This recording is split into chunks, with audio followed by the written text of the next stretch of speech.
Good morning बच्चों। तो आज हम लोग सारणिक चैप्टर यानी डिटर्मिनेंट में एक नए टॉपिक के साथ आपके समक्ष उपस्थित हैं। आज हम लोग रैखिक समीकरणों का निकाय यानी सिस्टम ऑफ लीनियर इक्वेशंस के बारे में पढ़ेंगे। यह जो सिस्टम ऑफ लीनियर इक्वेशंस है इसमें कुछ समीकरण रहते हैं, जैसे कि आप देख सकते हैं यहाँ पे a1x plus b1y plus c1z बराबर d1, a2x plus b2y plus c2z बराबर d2 और a3x plus b3y plus c3z बराबर d3। इस तरह के जो है समीकरणों का निकाय है और यह रैखिक समीकरण है। तो इस रैखिक समीकरणों के निकाय को ax बराबर b के रूप में लिखा जा सकता है। यह जो पूरा निकाय है सिस्टम ऑफ लीनियर इक्वेशंस है, इसको हम लोग ax बराबर b के रूप में व्यक्त करते हैं और जब इस रूप में यह लिखा जा सकता है तो इसमें a का जो वैल्यू है, जहां a बराबर क्या होता है, तो जो आपके चर राशि है x y z उसके जो गुणांक है a1 b1 c1 और यहां पर फिर ये जो दूसरा समीकरण है उसका जो x y z का गुणांक है a2 b2 c2 और तीसरा समीकरण का x y z का गुणांक a3 b3 c3। यह जो आव्यूह बनता है वह ax बराबर b में वह आव्यूह a के जगह पर आता है। a का जो मान है वह इस आव्यूह से व्यक्त होता है। उसी प्रकार जो यहां कैपिटल X है वह चर राशि को व्यक्त करता है। चर राशि वह भी एक आव्यूह है और वह चर राशि को समेकित किए हुए है और वह चर राशि इन समीकरणों के निकाय में x y z है। और यहां b बराबर जो है समीकरण में वह बराबर के जो दाहिने ओर है RHS में है और जो आपका कांस्टेंट राशि है अचर पद लोग सब है वह सब जो है एक आव्यूह के रूप में b के रूप में लिखा गया है। तो आप देख सकते हैं समीकरण निकाय इस प्रकार आपको प्रश्न में दिए रहेंगे और उसको आप ax बराबर b के रूप में लिखेंगे और वहां पर हम समझेंगे कि a का वैल्यू ये है, x ये है और b यहां पर ये है।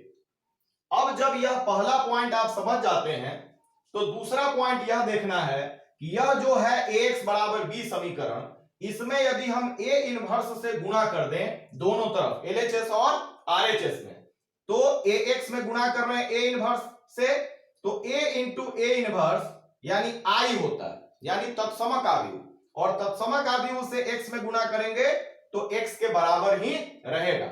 उसी तरह RHS में जो b था उसमें भी a इनवर्स से हम गुणा करते हैं तो यह a इनवर्स b ही रह जाता है। तो एक नया आपका जो समीकरण बनता है x equal to a inverse b और x क्या था यहां पर x y z यानी चर राशि था। तो समीकरण को जब हम हल करते हैं तो समीकरण को हल करने का उद्देश्य क्या होता है कि चर राशि को ज्ञात करना। तो जब यहां x बराबर a इनवर्स b के रूप में आपको समीकरण प्राप्त होता है यानी x का वैल्यू निकलता है, तो x का वैल्यू निकलने के साथ ही आपको चर राशि यानी इससे आप x y z का मान ज्ञात कर सकते हैं। तो इस प्रकार से आप आगे के प्रश्नों में हम देखेंगे कि किस प्रकार हम x y z का मान ज्ञात करते हैं। अब अगला पॉइंट है कि संगत एवं असंगत समीकरणों के निकाय यानी consistent and inconsistent system of equations. तो संगत और असंगत समीकरण कब होते हैं, हम लोग क्लास 10th में भी इसके विषय में पढ़े थे कि समीकरण निकाय कब संगत कहलाता है। तो कोई भी समीकरण निकाय संगत कहलाता है जब समीकरण निकाय का हल हो, वो चाहे तो एक हल हो या उसके अनेक हल हो। तो जब समीकरण निकाय का हल होगा तो उसको हम संगत कहेंगे यानी कंसिस्टेंट कहेंगे और जब समीकरण निकाय का कोई हल नहीं होगा तो उसको हम लोग असंगत कहेंगे। तो इस पद को समझिए आप कि संगत और असंगत कब कहे जाते हैं समीकरण निकाय, यानी कि जब हल होता है एक या अनेक तो उसको संगत कहते हैं और जब कोई हल नहीं होता है तो उसको असंगत कहते हैं। अब इसका जो है इसमें आगे चलते हैं। फर्स्ट इसमें लिए हैं हमने कि समीकरण निकाय ax बराबर b के लिए संगत में दो केस आते हैं, एक है एक हल और एक है अनेक हल। तो एक हल को ही हम दूसरे शब्दों में कहते हैं अद्वितीय हल।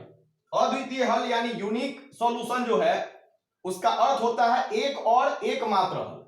तो वह कब होता है? तो यह कंडीशन है कि यदि mod a not equal to zero, यदि मॉड ए का मान निकालते हैं हम लोग और वह नॉन जीरो प्राप्त होता है, इसका मतलब है समीकरण निकाय का जो हल होगा वह अद्वितीय हल होगा, यानी कि केवल एक हल प्राप्त होगा। और एक हल प्राप्त होगा तो यह संगत कहलाएगा क्योंकि हल हमको प्राप्त हुआ। फिर इसका बी है पॉइंट कि यदि मॉड ए बराबर जीरो हो, यहां पर जब नॉन जीरो है तो अद्वितीय हल, जब मॉड ए बराबर जीरो होगा तब फिर हम इसमें आगे निकालेंगे एडजॉइंट ए इंटू बी। यह जब हम एडजॉइंट ए इंटू बी निकालते हैं और यह नॉन जीरो प्राप्त होता तब हम इसका अर्थ समझेंगे कि समीकरण निकाय का कोई हल प्राप्त नहीं होगा, यानी समीकरण निकाय असंगत होगा। यहां से हम लोग देखते हैं समीकरण निकाय असंगत होगा। और तीसरा कंडीशन है कि यदि मॉड ए बराबर भी जीरो हो और एडजॉइंट ए इंटू बी बराबर भी जीरो हो, यदि दोनों जीरो प्राप्त होता है यानी समीकरण निकाय का अनंत हल होगा और यह कंडीशन भी संगत का है।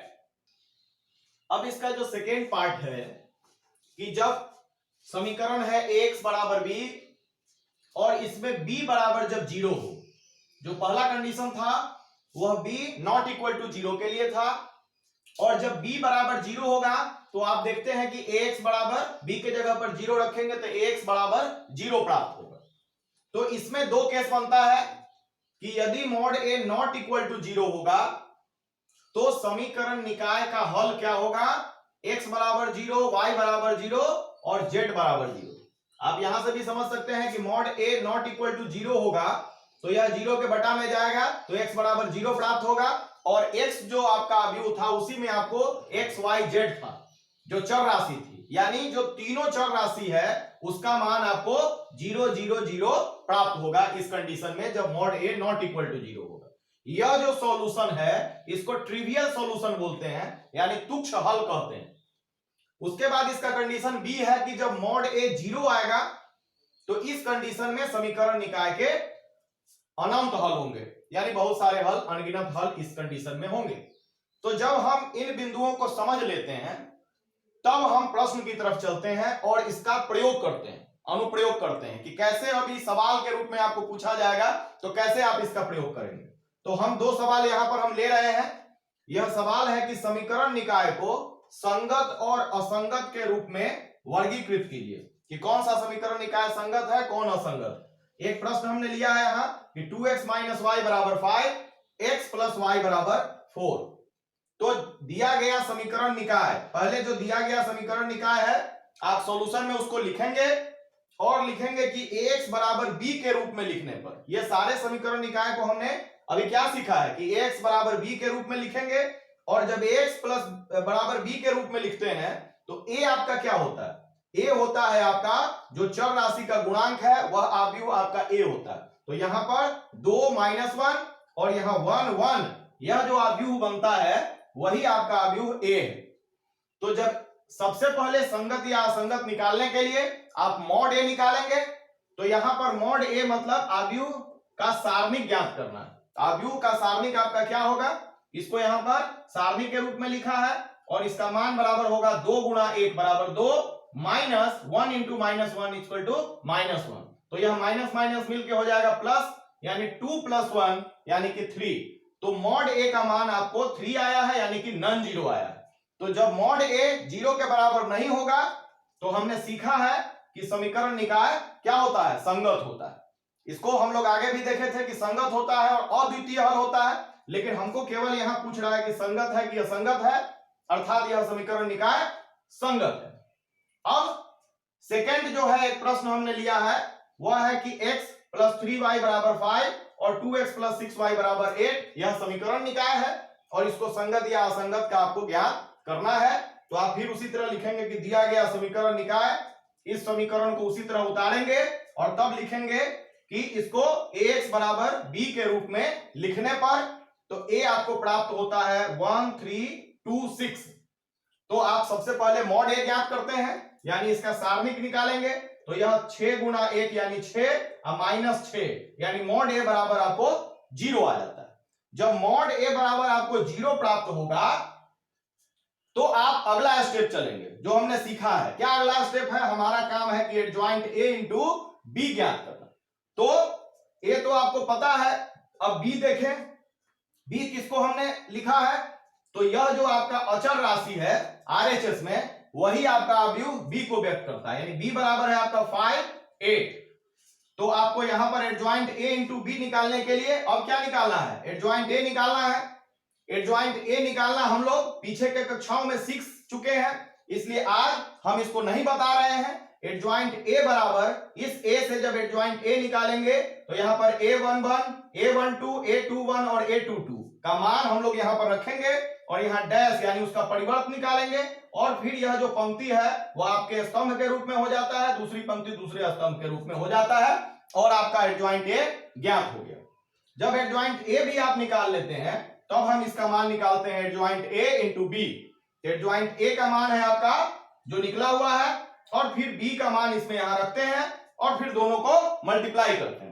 मल्टीप्लाई कैसे करते हैं? पहली पंक्ति पहला स्तंभ, तो यहां पर हो गया 6 में 5 से गुणा करने पर 30 और -3 इंटू 8 इक्वल टू -24।